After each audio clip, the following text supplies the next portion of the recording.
नमस्कार, मी ॲडव्होकेट अनिल राक्षे।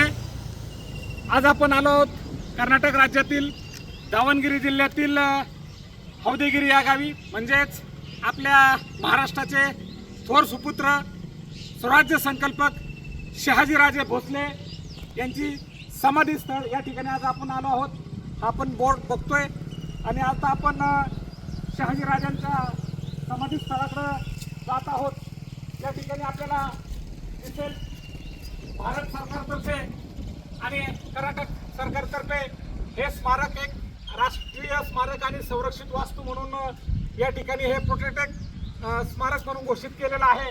आणि हे जे संपूर्ण हा समाधीचा या वास्तूचा परिसर आहे, मित्रांनो, आपल्याला माहिती आहे की स्वराज्य संकल्पक आणि छत्रपती शिवरायांचे वडील शहाजीराजे भोसले महाराज यांना या कर्नाटक बेंगलोरची जहागिरी होती आणि संपूर्ण कर्नाटक बेंगलोरवर त्यांची सत्ता होती। या कर्नाटक बेंगलोरच्या संपूर्ण पाळेगारांचा बंदोबस्त करून शहाजीराजांनी त्यांची सत्ता या ठिकाणी ठामपणे उभी केली होती।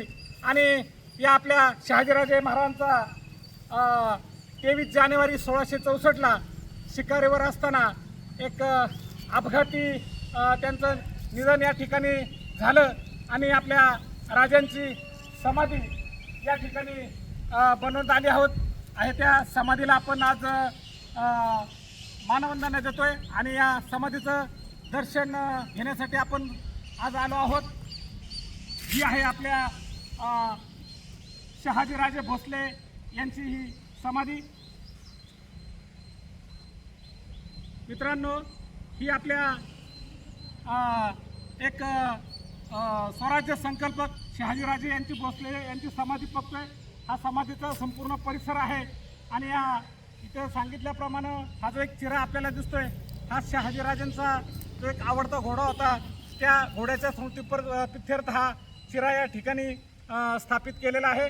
आपले छत्रपती शिवाजीराजे ज्यांनी हिंदवी स्वराज्याची स्थापना केली, त्यांच्या मागची प्रेरणा म्हटलं तर त्यांच्या मातोश्री राजमाता जिजाऊ आणि त्यांचे पिताश्री शहाजीराजे भोसले ज्यांच्या संकल्पनेतून छत्रपती शिवरायांनी हिंदवी स्वराज्याची स्थापना केली, त्या शहाजीराजे भोसले यांची समाधीस्थळ आहे।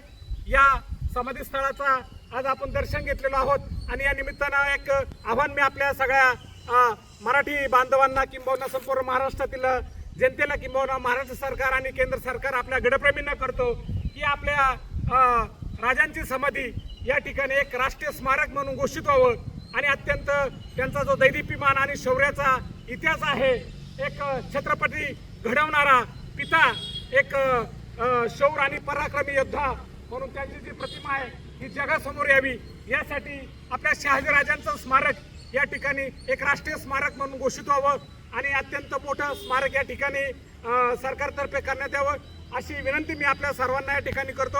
आणि पुन्हा एकदा या महाराष्ट्र पित्याला या ठिकाणी वंदन करतो आणि आपली रजा घेतो। धन्यवाद।